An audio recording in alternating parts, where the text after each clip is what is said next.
Hi everyone, my name is Stephanie McCormick and this is my curation project for TCH 461. First, to start off, I chose to do Pinterest for my curation project, and I also chose to do it on a math topic. I just thought that math might be something a little bit different to incorporate technology in. I think math, especially at the kindergarten level, is very cut and dry, and this is what you know and this is what you don't know. So I thought kind of pulling in a technology tool would be a little bit more fun for the students. And also looking at shapes as the project that I chose to do it on, I thought that it would also kind of get more of an interactive aspect. So I chose to do Pinterest with math, and then I'm focusing on shapes. So before I start talking about my project, in math, we have two standards that I was really going to focus on for this project. So the first one is our geometry number 2, which is correctly named shapes regardless of their orientations or overall size. And then the second one is to identify shapes as 2-dimensional or 3-dimensional. And then as I get into the higher levels of Bloom's taxonomy, we're also going to start talking about analyzing and comparing the shapes that we found. So that's something I'll get in a little bit deeper into the project. So first, starting off looking at the board that I created, this would be an example project. So the reason why I chose to do Pinterest over some of the other ones like Symbaloo or eLink was I found that it was most user-friendly, and since my students are only 5 or 6 years old, Pinterest is definitely something that they could easily pin pictures for. Since they can't really read a lot, especially towards the end of the year, I would rather have them focus more on the shapes and the pictures and their attributes than the reading. So that's why I chose to stick with Pinterest. So for the project, the basis is that the students are going to be looking on Pinterest, searching on Pinterest to find different shapes. So the main shapes that we focus on, flat shapes, are going to be a rectangle, triangle, circle, square. And then the 3D shapes that we focus on in kindergarten are a cube, sphere, cone, and cylinder.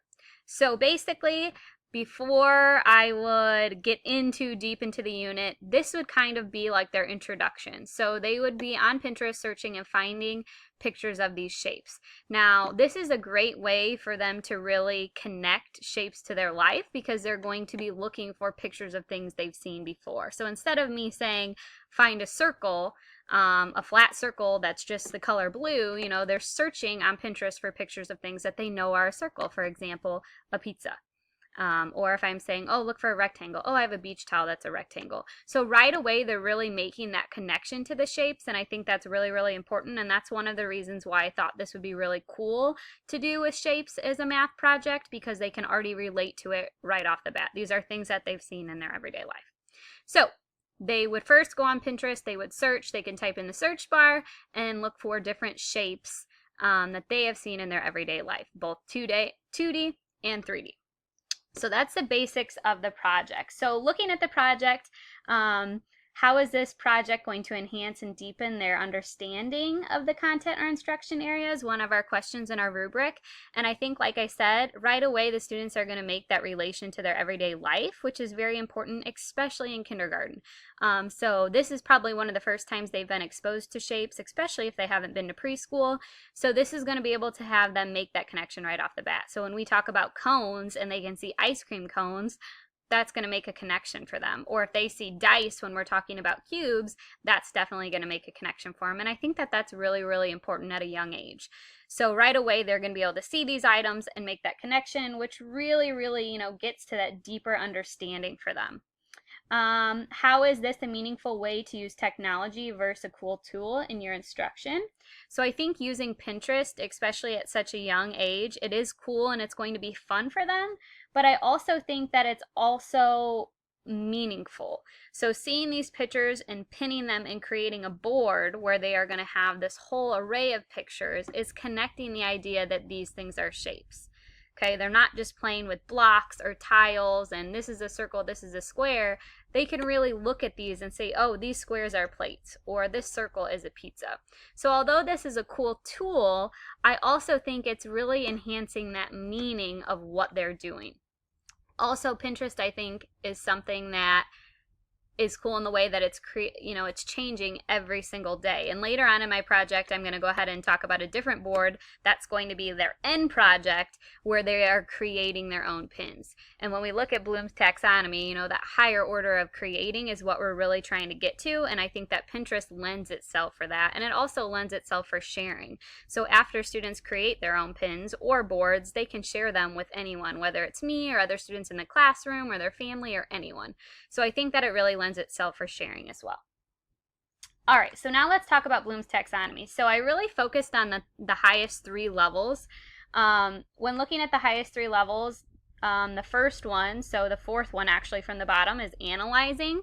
So in thinking about this, we're really looking at differentiating or organizing. So when we look at their project, we could definitely have them, separate between 2D and 3D shapes. So I could say separate your board into 2D shapes or 3D shapes. We could also have them separate based on 1 or 2 sides or 3 or more sides. So this is really allowing the students to think about what they know and separate the shapes and organize them based on similarities or differences. So this fits perfectly into that analyze level. The next level that's higher up is evaluate, and this is really where students are checking and critiquing. After the students are done with their project, I could have them group up or get with partners, and this will allow them to critique each other's boards. So I might say, I want you to discuss the shapes with your peers and see if you can find anything that's inconsistent between them. So since this is really the first time that my students are going to be learning shapes, especially 3D shapes, which are more of a struggle, it's highly likely that there are going to be disagreements between them. This is going to provide a wonderful opportunity for the students to really take a stand and explain what they think an object is in a certain shape. And I'm also going to have to be doing a lot of encouraging of giving reasons such as sides or points to back up their argument. We all know 5-year and 6-year-olds really like to argue about things. So this is going to be a good opportunity for me to really show them how they can back up their point. And then the last highest level in Bloom's taxonomy is create. So this is where I'm really going to take this project to the next level where they can plan and create new pins. So they're going to be making new pins to add to their board and to share with everyone. So after they found all their pins, they created their boards, they discussed the shapes with their classmates, and I've taken time to look and discuss them with them. Now we are going to access that higher order thinking. So students are going to be creating their own pins to add to their curation boards. So for this part, students are going to access the drawing pad app, which is going to be on their iPads. And here's where they're going to create a shape that they learned through their project. So let's say they wanted to make a triangle. So I am going to show an example of the one that I made. I can find it.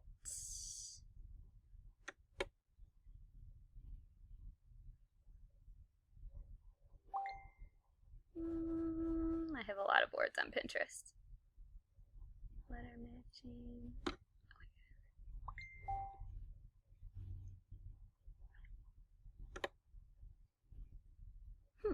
Where did it go? One second. Alright, so after they have created their shape on the drawing pad app, they're going to take a screenshot and then they can go to Pinterest and add their own screenshot. So this is an example of one that I did, which is a triangle. And then I'm also, when I upload it, going to, oops, I had a typo. When I upload it, I'm going to add my label that it is a triangle. For some of my more advanced students, I would definitely have them add a little bit more. So I might say, write how many sides or how many points that a triangle has. That's just kind of a way to differentiate it for my higher level students that are ready for typing and the spelling. Now, all of my students aren't going to be ready for that, but that's just a way that I can kind of differentiate it for them. So after they've created their own board, then this is something that I would definitely have them present.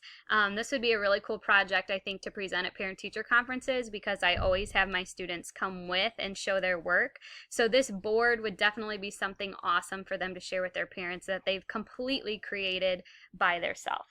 And looking at the project that I've created, it relates so much to the podcast, Why Curation Should Be Your Next Class Project from Jennifer Gonzalez. I really enjoyed listening to that, and it really inspired me for this project.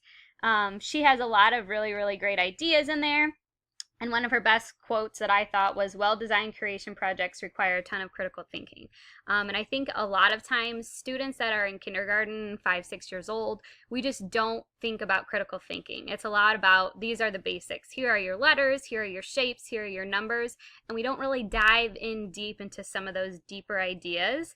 And I think that using this curation project for students to really relate those pictures to their everyday life and see how they're used, for them to share that information with their classmates and me and their parents, and then to go back and create the shapes and make their own board that they can share with everyone, I think is really, really grasping that idea of critical thinking.